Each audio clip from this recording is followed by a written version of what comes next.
Crime ಕಾರ್ನರ್ಗೆ ಸ್ವಾಗತ. ನಾನು Umar Farooq. New year party ಮಾಡಿ ಆಮೇಲೆ ಮನೆಗೆ ಹೋಗ್ತಾ ಇದ್ದಾಗ ಮಾಡಬಾರ್ದ ಕೆಟ್ಟ ಕೆಲಸ ಮಾಡಿ ಪೊಲೀಸರ ಅತಿಥಿಯಾಗಿದ್ದಾರೆ.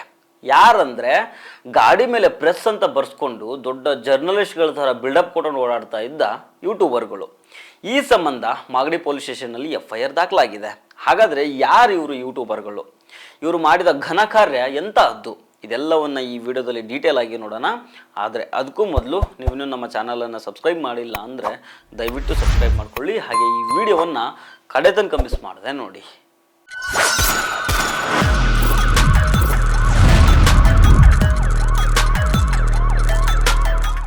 ನ್ಯೂ ಇಯರ್ ಪಾರ್ಟಿ ಮುಗಿಸಿ ನಸುಕ್ನಲ್ಲಿ ಮನೆಗೆ ಹೋಗ್ತಾ ಇದ್ದಾಗ 17 ವರ್ಷದ ಬಾಲಕಿಯನ್ನ ಕಾರ್ನಲ್ಲಿ ಕಿಡ್ನಾಪ್ ಮಾಡಿ ಆಕೆಯ ಜೊತೆಗೆ ಅನುಚಿತವಾಗಿ ವರ್ತಿಸಿದ ಆರೋಪದ ಮೇಲೆ ರವಿ ಜಮುನಾ ಅನ್ನೋ ಯೂಟ್ಯೂಬರ್ ಮೇಲೆ ಮಾಗಡಿ ಪೊಲೀಸ್ ಸ್ಟೇಷನ್ನಲ್ಲಿ ಫೋಕ್ಸೋ ಕೇಸು ದಾಖಲಾಗಿದೆ.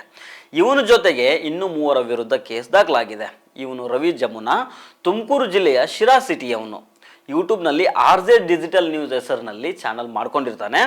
ಇವನ ಮೇಲೆ ಕೇಸ್ ರಿಜಿಸ್ಟರ್ ಆದಮೇಲೆ ನಾನು ಸ್ವಲ್ಪ ಇವನ ಸೋಷಿಯಲ್ ಮೀಡಿಯಾ ಅಕೌಂಟ್ಗಳನ್ನು ಚೆಕ್ ಮಾಡಿದೆ. ಇನ್ಸ್ಟಾಗ್ರಾಮ್ನಲ್ಲಿ ಹತ್ತತ್ರ 1 ಲಕ್ಷ ಫಾಲೋವರ್ಸ್ ಇದ್ದಾರೆ. ಫೇಸ್ಬುಕ್ನಲ್ಲೂ ಇದಕ್ಕಿಂತ ಜಾಸ್ತಿ ಇದ್ದಾರೆ. ಈಗ ಇವನನ್ನು ಮಾಗಡಿ ಪೊಲೀಸರು ಅರೆಸ್ಟ್ ಮಾಡಿದ್ದಾರೆ. ಇವನ ಜೊತೆಗೆ ಇನ್ನೊಂದಿಬ್ಬರ ಪಾತ್ರ ಈ ಕೇಸ್ನಲ್ಲಿ ಏನಿದೆ ಅನ್ನೋದನ್ನು ಪೊಲೀಸರು ತನಿಖೆ ಮಾಡ್ತಾ ಇದ್ದಾರೆ. ಇಲ್ಲಿ ವಿಷಯ ಆಗಿದ್ದೇನಂತಂದ್ರೆ ಡಿಸೆಂಬರ್ 31 ನೈಟು ನ್ಯೂ ಇಯರ್ ಸೆಲೆಬ್ರೇಷನ್ಗೆ ಅಂತ ಒಬ್ಬ ಅಪ್ರಾಪ್ತ ಬಾಲಕಿ ತನ್ನ ಚಿಕ್ಕಮ್ಮನ ಮನೆಗೆ ಹೋಗಿರ್ತಾಳೆ.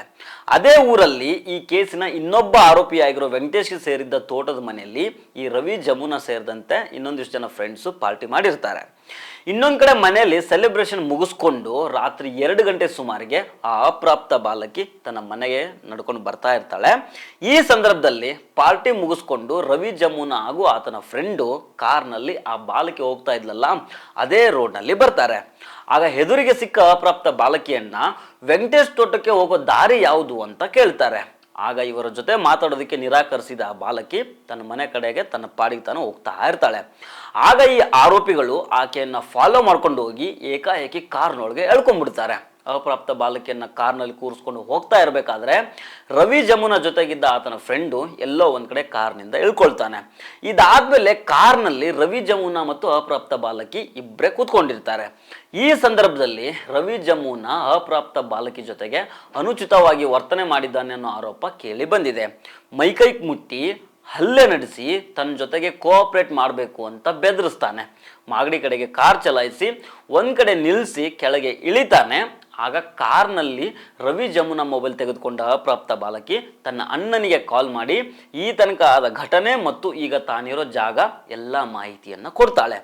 ಇನ್ನೊಂದು ಕಡೆ ಚಿಕ್ಕಮ್ಮನ ಮನೆಗೆ ಹೋಗಿ ಸರಿಯಾದ ಸಮಯಕ್ಕೆ ಮಗಳು ಮನೆಗೆ ಬಂದಿಲ್ಲ ಅಂದರೆ ಆಬ್ವಿಯಸ್ಲಿ ಯಾರಿಗಾದ್ರೂ ಸ್ವಲ್ಪ ಆತಂಕ ಹಾಗೇ ಆಗುತ್ತೆ. ಹೀಗಾಗಿ ಅಪ್ರಾಪ್ತ ಬಾಲಕಿಯನ್ನು ಹುಡುಕಾಡ್ತಾ ಇರ್ತಾರೆ. ಫೋನ್ ಮಾಡಿ ಇನ್ಫಾರ್ಮೇಷನ್ ಕೊಟ್ಟಿರ್ತಾಳಲ್ಲ, ಇಮ್ಮಿಡಿಯೇಟ್ ಆಗಿ ಆ ಬಾಲಕಿ ಹೇಳಿದ ಜಾಗಕ್ಕೆ ಕುಟುಂಬದವರು ಹೋಗಿ ಬಾಲಕಿಯನ್ನು ರಕ್ಷಣೆ ಮಾಡಿದ್ದಾರೆ. ರವಿಯನ್ನು ಹಿಡಿದು ಸರಿಯಾಗಿ ಬಾರಿಸಿದ್ದಾರೆ. ಆಮೇಲೆ ಮಾಗಡಿ ಪೊಲೀಸ್ ಸ್ಟೇಷನಲ್ಲಿ ಕಂಪ್ಲೇಂಟು ರಿಜಿಸ್ಟರ್ ಆಗಿದೆ. ಇದೆಲ್ಲ ಆದಮೇಲೆ ಇವನು ಕಬ್ಜಾ ಶರಣು ರವಿನ ನೋಡಬೇಕು ಅಂತಾನೋ ಅಥವಾ ಇನ್ನೇನೋ ಕಾರಣಕ್ಕೆ ಪೊಲೀಸ್ ಸ್ಟೇಷನ್ಗೆ ಹೋಗಿರ್ತಾನೆ. ಆಗ ಇವರು ರವಿ ಜಮುನಾ ಗ್ಯಾಂಗ್ನವ್ರು ಇರಬೇಕು ಅಂತ ಅಂದ್ಕೊಂಡು ಅವನಿಗೆ ಸರಿಯಾಗಿ ಧರ್ಮದೇಟು ಕೊಟ್ಟಿದ್ದಾರೆ.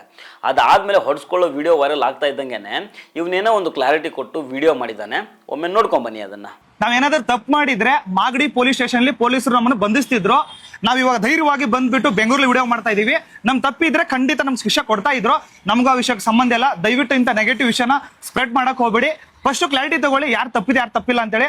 ನಮ್ಮ ಟ್ರೋಲರ್ ಬ್ರದರ್ಸ್ ಹೋಗಿ ಕೇಳ್ಕೊತೀನಿ.